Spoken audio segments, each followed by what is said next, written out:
Hello and welcome. My name is Jaleen Grove. I teach in liberal arts at Ringling College of Art and Design in Florida, USA.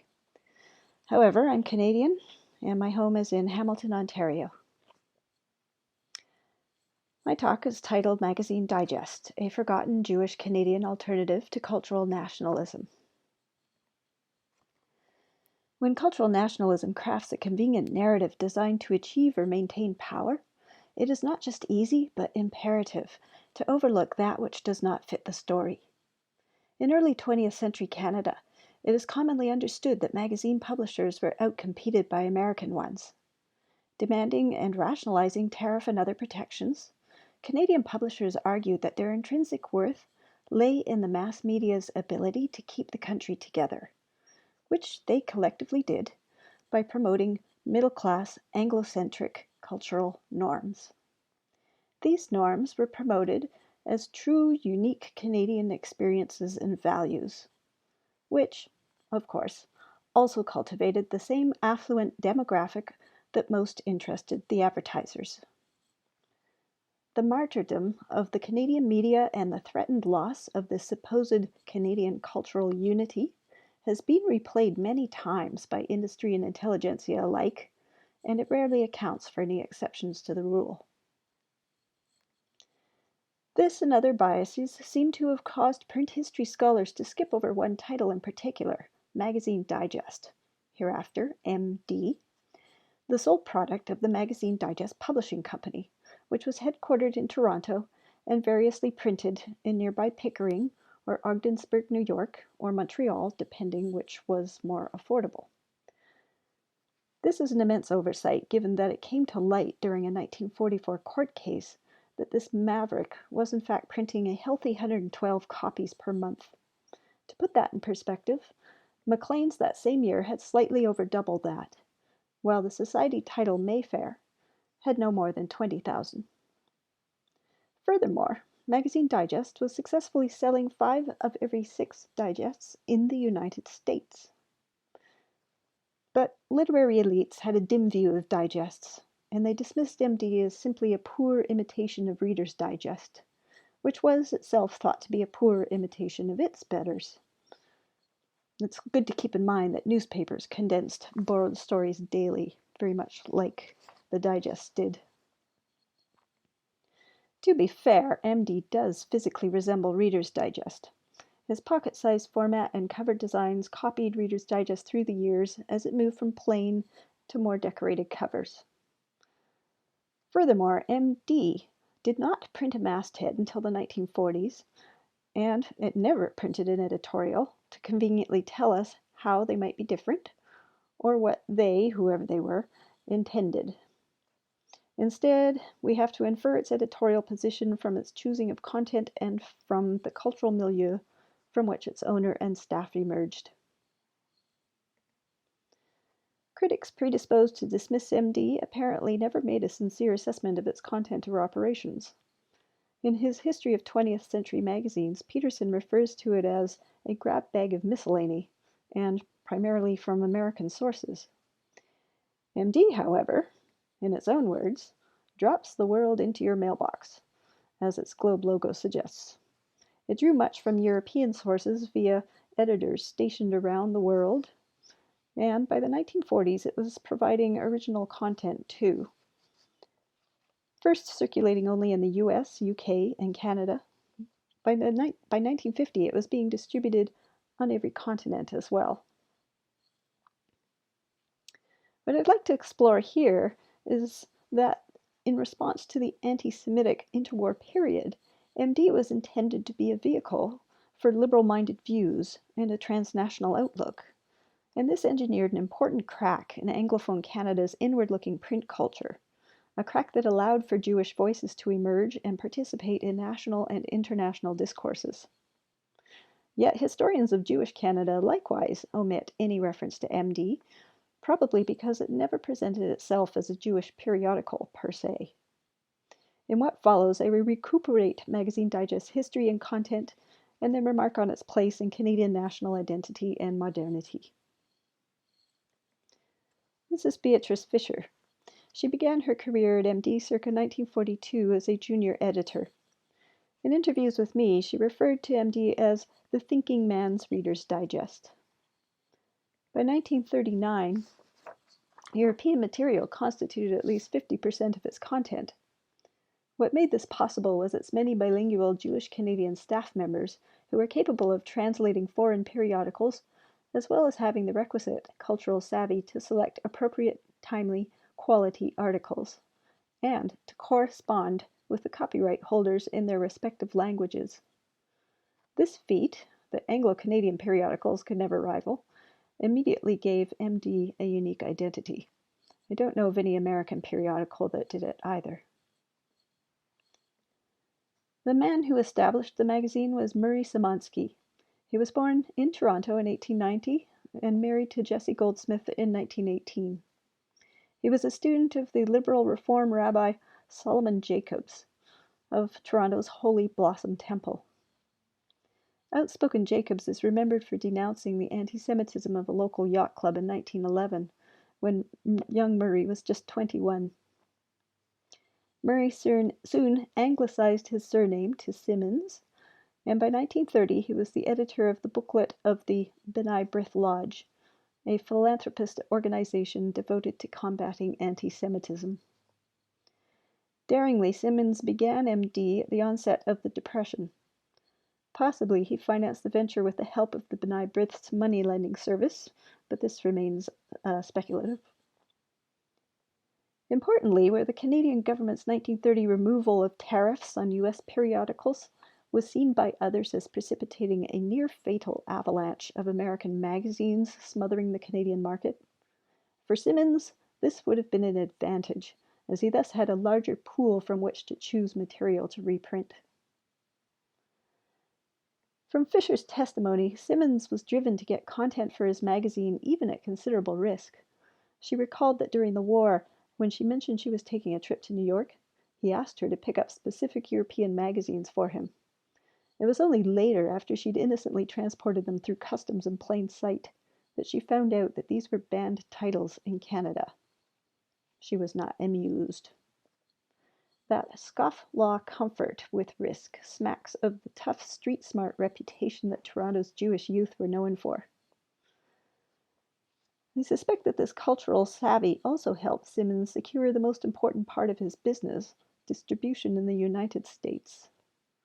Thanks to court records, we know that in 1933, MD was being handled by Mutual Magazine Distribution Incorporated, which was run by some Manhattan men of Jewish ancestry who are today remembered for their publishing and distribution of comic books, pulp fiction magazines, and pornography.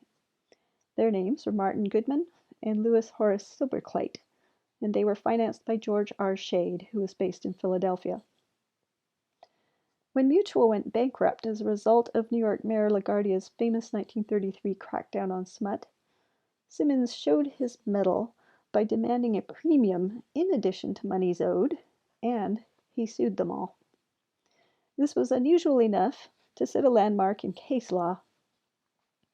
Following this, MD was handled by Fawcett Distributing Corporation, who also sold pulps, comics, and niche interest magazines. With these strange bedfellows, Simmons gained access to newsstand sales, while Mutual and Fawcett diversified their sketchier offerings with Simmons' more respectable fare. Strong newsstand distribution, coupled with subscriptions gained by partnering with newspapers, freed Simmons from the need to run any advertising. This assured his complete editorial and business control, something that hamstrung other Canadian publishers, who had to compete with large American firms for advertisers and to whom they then implicitly answered. It's hard to imagine any other middle-brow Canadian publisher aligning with this particular American network. It just wasn't done. It was not very respectable. In the office, Fisher remembers Simmons as an inveterate bottom pincher, but one who valued good work, no matter the sex of the worker. Indeed, his first and many later editors were women, although, Fisher noted, women could also be more underpaid. No one seems to have stayed long, but many later cited MD as an important break into left-leaning careers in media. Fisher herself moved on to operating an art gallery and later managed publicity for the Royal Ontario Museum. The feminist journalist Anne Frommer, previously a journalist at Saturday Night, became managing editor in the mid-40s. A bright young graduate in philosophy named Michael Karam was an associate editor from 1944 to 47 in Toronto, and then became its European editor, 1947 to 50, whilst he was a graduate student at the Sorbonne. 1930s Toronto was an unusually rich place to pick up and underpay such bright Jewish talent for three reasons. First, the Depression hit Jewish communities especially hard, with cutbacks in the textile industry that sustained many.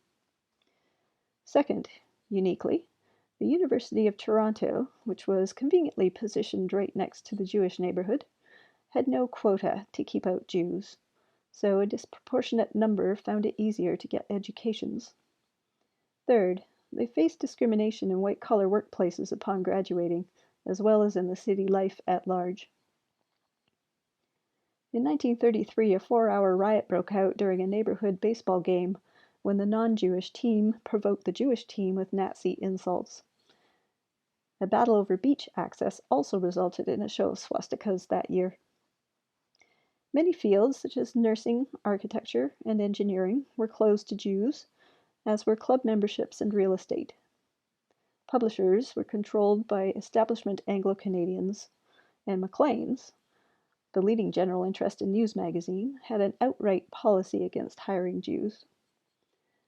Toronto's prejudice-induced loss was MD's gain, as it could easily recruit the best and brightest at a bargain, providing an indispensable opportunity for those who could not otherwise break into writing and other arts fields. The daily experience of anti-Semitism frames MD's editorial direction.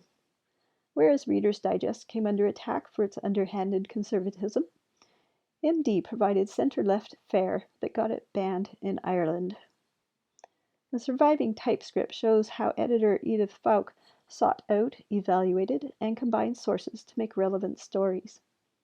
One could read about racism in the American South, the Holocaust, and Frank Sinatra reminding all Americans that they too were likely of immigrant stock. There are also issues on Canadian topics, scientific breakthroughs such as the first sex reassignment surgery, international diplomacy and governance, and ideas in philosophy. Occasionally, articles specifically of Jewish interest, such as Zionism, appear. Following this presentation is an appendix with an index for 1944, July to December. Christmas greetings also appeared. The editors effectively ventriloquized liberal values of interfaith tolerance through essays by persuasive Christian writers. The Pope asking for the races to be brought into harmony, for example. Notably, Simmons' Reformed Temple Holy Blossom promoted interfaith cooperation. The rabbis Solomon Jacobs and Ferdinand Isserman both preached to Christian congregations, and Isserman stated, "The two religions are not rivals, rather they should be partners in building God's kingdom on earth. The first step to tolerance is mutual respect and understanding." Isserman was succeeded in the 30s by Rabbi Maurice Eisendrath, who, with the United Church minister Clarice E. Silcox, formed a committee on Jewish-Gentile relations.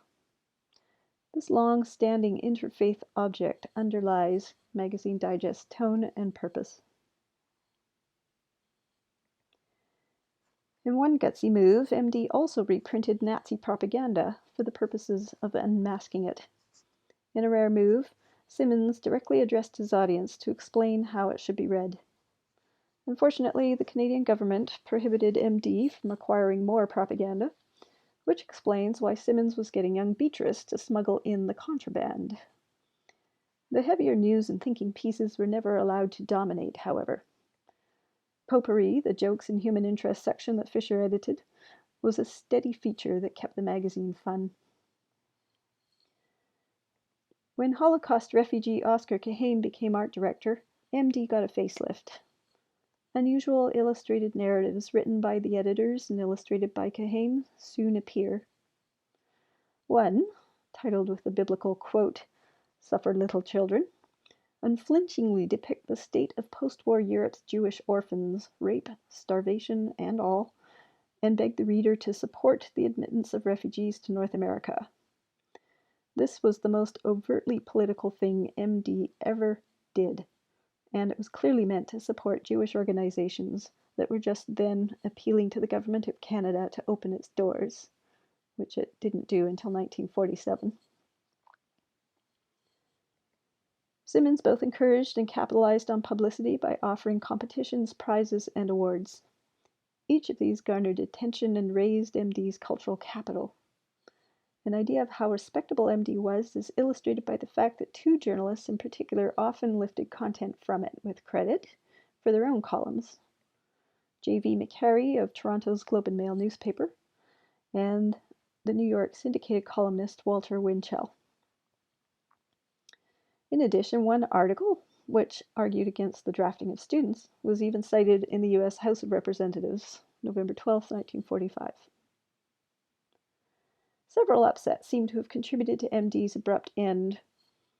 In 1944, Simmons was caught flagrantly abusing his wartime paper quota and was fined a hefty $10,000 as a deterrent to others. Then, in 1947, the Printers Guild sued Magazine Digest. The reason for that has yet to be uncovered. It was about then that the American distributor Fawcett restructured. This may have lost MD some circulation. Reader's Digest increased its Canadian circulation, and one writer suggests that MD may also have lost some foreign distribution. Digests in general saw tough times after 1947, and MD was never a big player in any case, with about a quarter of the distribution of other digests. He finally courted advertising, and in early 1949, Simmons announced he was moving the editorial office to New York, saying the magazine was American in content and needed an American editorial board. Indeed, it became so hard during the war years to get European material that it had become largely American by this point. Simmons promptly tapped his New York network and sold out in 1950 to Archer St. John, a publisher of comics. St. John tried to sell a new companion periodical called Book Digest to MD's audience, but that was unsuccessful.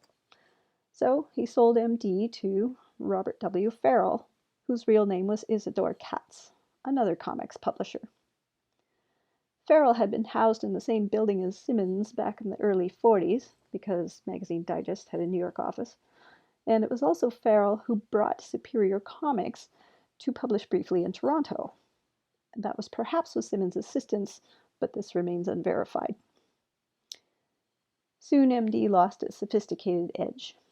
Passing in 1955 to Allen B. Hardy and George Shute, yet more comics, pulps, and porn producers, MD was renamed Picture Digest, and the new pinup covers tell you what it had become.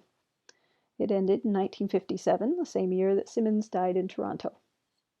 However, someone after that revived the name for a European adult magazine. Any American links still need to be discovered with this. I will now briefly consider MD in relation to modernity and nationalism. MD's success suggests that Canadian and American publics' cultural and civic engagement were best achieved through each reader's empowerment to think for themselves without the limitation of patriotism or religion, or pat ready-made concepts of citizenship. Rather, people should compare and contrast the best from all available sources without privileging local or national agendas. This locating of identity and agency in diaspora rather than nation-state was a product of modernity's unprecedented immigration, coupled with global communication networks, and, archetypically speaking, it also reflected historic Jewish displacements. The MD story highlights the weaknesses of the interwar Canadian establishment. First, that Jews were to be ignored and suppressed. Second, the innovation-limiting assumption that no Canadian title could ever crack the U.S. market, never mind an international one. Third, punishing this rare achievement with censorship and then paper ration fines, crippling the things that the publishers and government both profess to want most: a competitive publisher in the US and help with the war effort.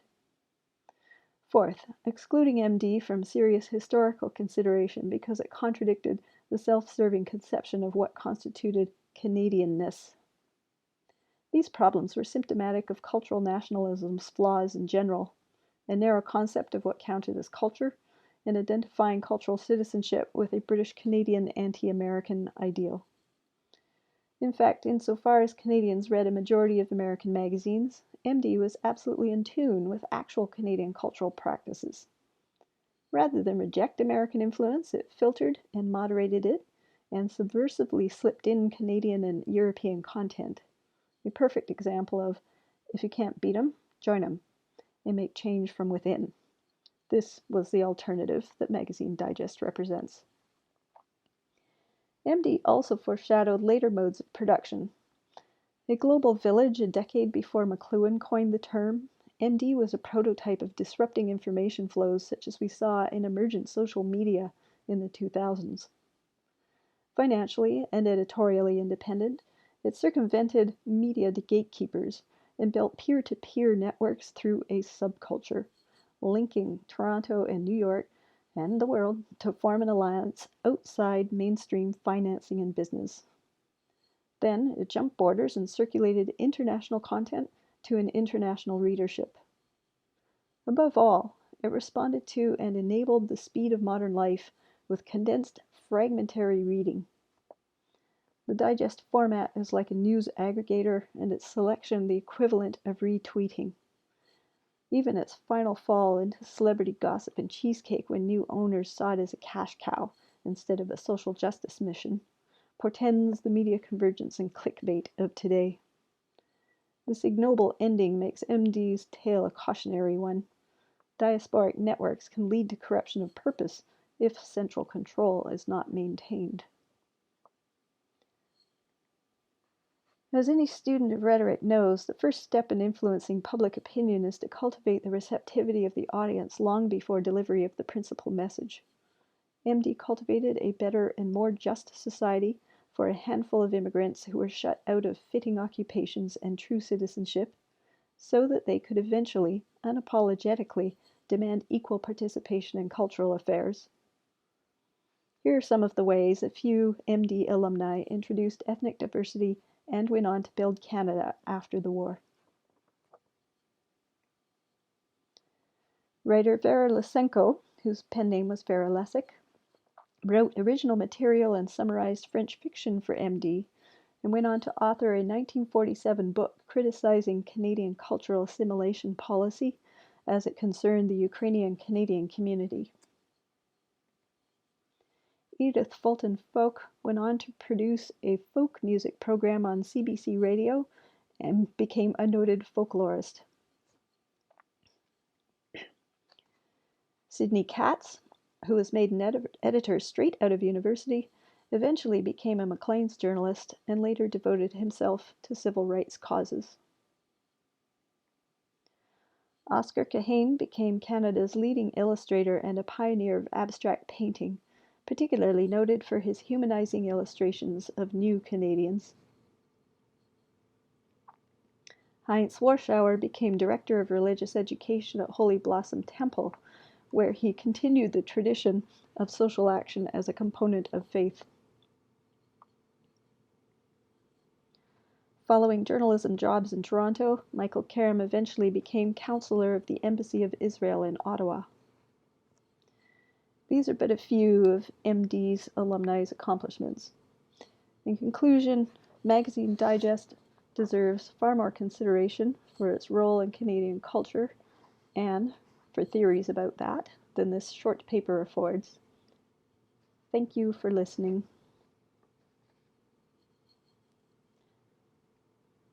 Here are a few sources for further reading, followed by the appendix, which gives the masthead, and then the index of July to December 1944.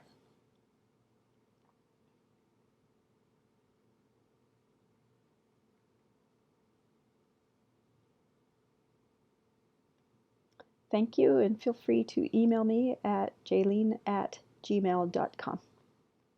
Bye.